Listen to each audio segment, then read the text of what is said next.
Sud Radio, 19h-19h30, les vraies voix du sport. Et on va parler football avant la journée de Pro D2 de rugby qui sera en direct bien évidemment avec le service des sports de Sud Radio.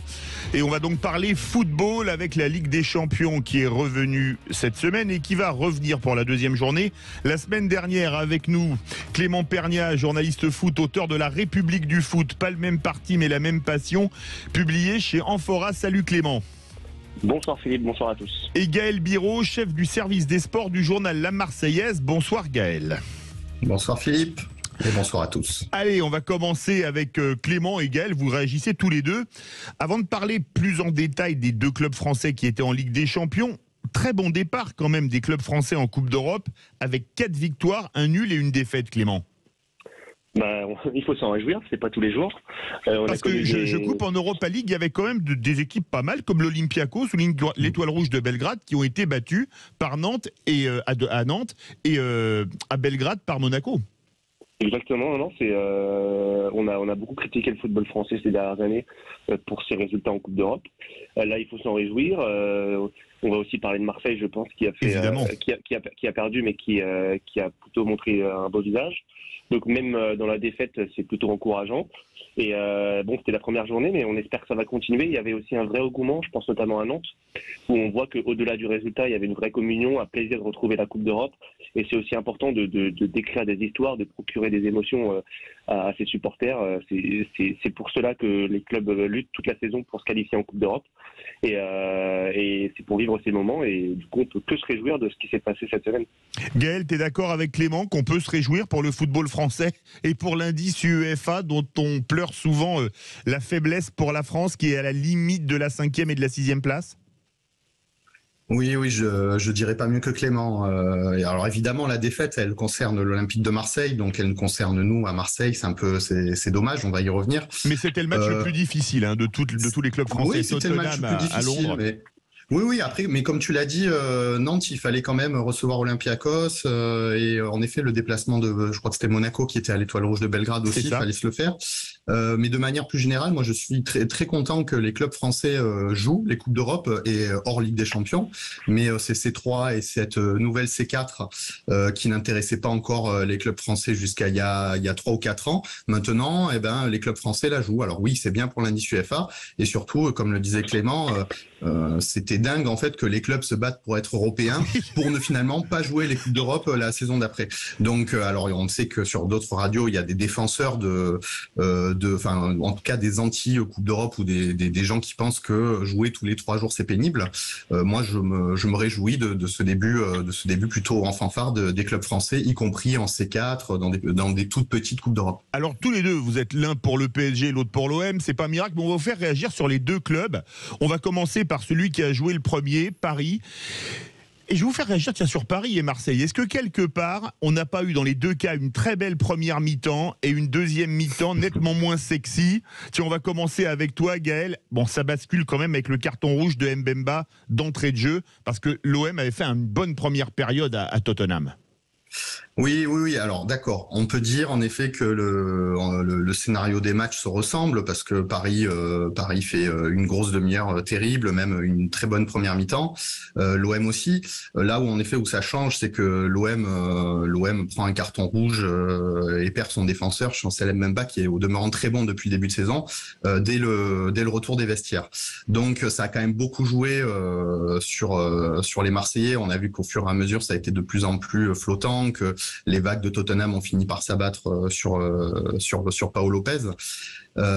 Sur Paris, Paris a joué à 11 contre 11. Là aussi, il y a des questions à se poser. Donc oui, dans le scénario, c'est la même chose.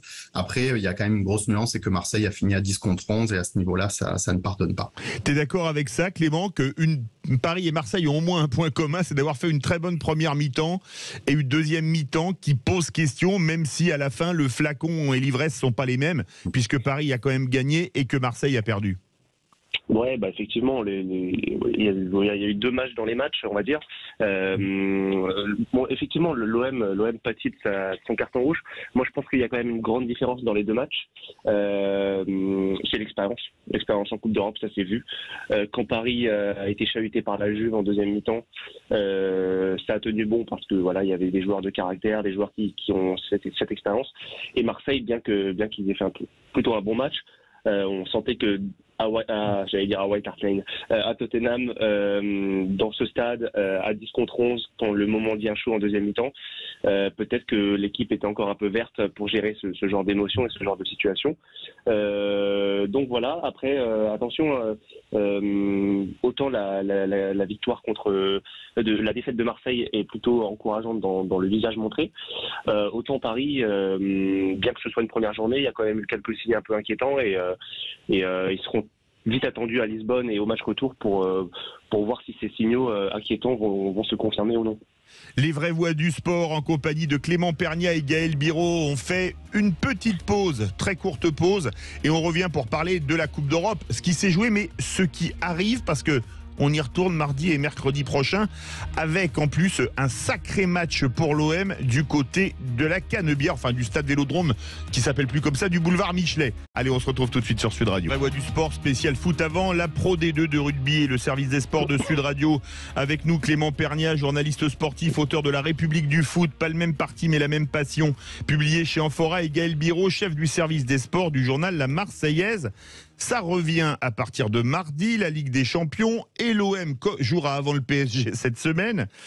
De l'espoir quand même pour l'OM après le match à Tottenham, Gaël, surtout que l'Eintracht Francfort n'est pas au mieux, puisqu'ils ont quand même pris 3-0 chez eux par le Sporting du Portugal. Ça laisse de l'espoir, non ? Ça laisse de l'espoir. Après, il faut se rappeler que l'OM est chapeau 4, donc était dans le dernier chapeau de la Ligue des Champions. Donc de toute façon, le Sporting était chapeau 3, donc comme ils ont mis 3-0 à Eintracht chez lui, ça laisse doublement de l'espoir.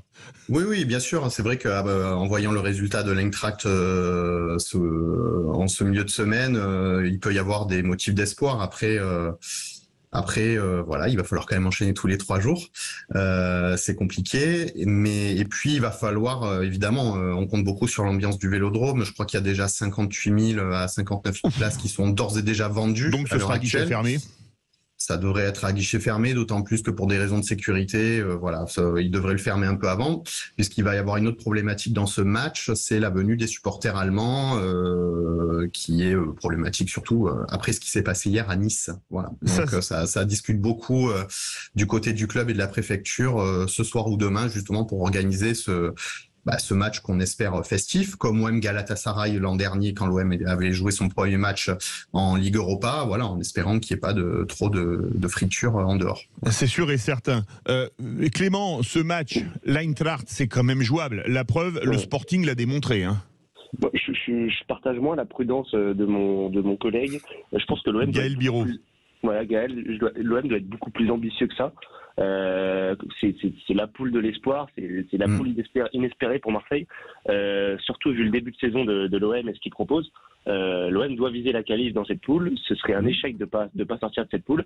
Et voilà, je pense que l'OM, je sais pas s'ils sont favoris, mais pour mardi, ou mercredi, mais voilà, ils doivent mardi, mais ils doivent être ambitieux, ils doivent aller chercher cette victoire. J'entends l'argument des 3 jours. Oui. Effectivement, ça va pas être facile. Mais ça va être comme ça jusqu'à la Coupe du Monde. Hein. Jusqu'à la Coupe du Monde, ça va pas être facile. Encore une fois, peut-être que le manque d'expérience se fera ressentir à ce niveau-là dans la gestion des efforts et du groupe. Mais en revanche, l'OM a toutes les cartes en main pour sortir de cette poule, à mon sens. Surtout, franchement, à tous les deux, Gaël, l'Eintracht, c'est quand même moins costaud que Tottenham, même si ça a gagné la Ligue Europa, non ?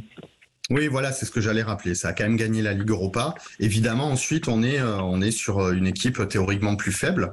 Donc, non, bien sûr, il y a de vrais motifs d'espoir de l'OM. Et je pense que le président Longoria l'a dit en réagissant au tirage. Hein. Voilà, l'OM n'y va pas pour faire de la figuration, n'y va pas en se disant il faut sacrifier ses matchs pour être de retour l'année prochaine en Ligue des Champions pour ne rien faire, etc. Je pense que l'OM a vraiment l'ambition de jouer cette Coupe d'Europe à fond. Et En revanche, voilà, l'effectif a été énormément remanié cette saison, donc c'est la principale, pas inquiétude, mais en tout cas, il faut que la mayonnaise prenne. Mais après, oui, depuis le début de saison, on voit que ça se passe plutôt bien. Donc oui, il faudra y aller pour gagner. Bon, Clément, toi qui es parisien, on va pas tomber dans l'optimisme BA, mais le match au Maccabi Haïfa, là, c'est 3 tons au-dessous de la Juventus. Ils ont perdu 2-0 à Benfica. Là, théoriquement, s'ils ramènent pas les 3 points, Paris, c'est qu'il y a un gros problème. Mais l'an dernier de Bruges, ils avaient ramené qu'1 point. Hein. Non, mais là, c'est pas le même PSG cette saison déjà. Bruges, c'est une très belle équipe, on l'a revu cette année. Et effectivement, Paris doit gagner en Israël. Et d'autant plus que Christophe Galtier a indiqué, plus ou moins indiqué qu'il allait faire tourner demain contre Brest au Parc des Princes. Donc les joueurs seront reposés, seront plutôt frais pour mercredi la Ligue des Champions. Et là, c'est l'occasion pour Paris de prendre 6 points sur 6 et de déjà creuser le trou dans cette poule, sachant que Lisbonne et la Juve vont s'affronter. Ça va être un match très intéressant à suivre parce que là, c'est sûrement la deuxième place qui se joue mardi. Alors justement, il nous reste 3 minutes, on va parler des matchs de préparation. Enfin non, c'est la Ligue 1. PSG reçoit Brest, Marseille reçoit Lille. C'est plus compliqué pour Marseille parce que Lille, c'est une équipe qui est quand même 6e, qui pourrait se rapprocher à 3 points de l'OM, qui est premier ex-aequo avec le PSG, Gaël. Oui, évidemment, ça apparaît plus compliqué, surtout que Lille commence à vraiment bien tourner. Je pense qu'on va s'en rendre compte maintenant que le mercato est terminé, que les équipes vont commencer un peu à figer leur 11. Et surtout, Lille ne joue pas grand-chose en semaine. Ouais, attention à cette équipe qui est aussi en construction, en reconstruction, mais qui a vraiment fait de bons matchs depuis le début de saison. C'est un test. C'est beaucoup plus tranquille pour le PSG qui reçoit Brest. Je vais faire un mauvais jeu de mots, Clément. Paris-Brest, ça va être du gâteau pour les Parisiens? Pas forcément. Brest, voilà, 17e, donc ils font un mauvais début de saison, mais des matchs d'après Ligue des Champions, il y a toujours une forme de relâchement, surtout au PSG d'ailleurs, une forme de relâchement. Comme je te l'ai dit, il y aura un turnover. Donc Paris, est, encore une fois, est très largement favori et doit gagner. Mais ce genre d'accident, 3 jours après un match de Ligue des Champions, ça arrive.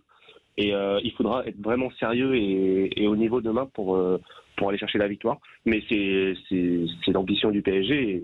Et on doit les attendre là-dessus, de confirmer et d'enchaîner tous les 3 jours. Allez, je vais vous demander vos pronostics déjà pour la Ligue des Champions. OM Eintracht. Gaël. Ouais, c'est 2-1. 2-1 pour l'OM. Et ton prono pour l'OM, Clément? Un partout. Un partout. Et pour Maccabi Haïfa PSG, Gaël? Je pense qu'en effet, même si c'est un très mauvais souvenir pour Paris, je pense que quand même, non, c'est vrai. Je crois que c'était il y a 25 ans, non, il y a eu un Maccabi PSG, voilà. Oui. Je pense que quand même ça devrait être du 3-0 pour Paris. Pareil pour toi, Clément, un gros score type 3-0, même si c'est à l'extérieur.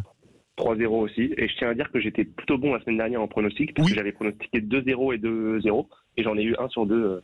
J'avais pronostiqué 2-0 aussi pour Marseille-Tottenham, et j'avais dit, je crois, 3-1 pour... On s'était trompé de peu. Et allez, il nous reste 40 secondes. PSG-Brest, tranquille pour le PSG, Clément? Je vais dire 2-0 pour Paris. Et pour toi, Gaël, ce Marseille-Lille? Ce Marseille-Lille, on va dire 2-1. C'est pareil, je pense qu'on va dire 2-1. L'OM est capable de marquer, mais Lille est aussi capable de marquer, donc un petit 2-1, ce serait bien. Eh bien, écoutez, merci beaucoup à tous les deux. On souhaite le meilleur à nos clubs français en Coupe d'Europe, en Ligue des Champions, bien évidemment, avec le PSG et l'OM, et en Ligue Europa et Europa Conférence, parce que l'indice UEFA, c'est important pour le football français. Merci Clément Pernia, journaliste sportif, auteur de La République du foot. Pas le même parti, mais la même passion, publiée chez Amphora.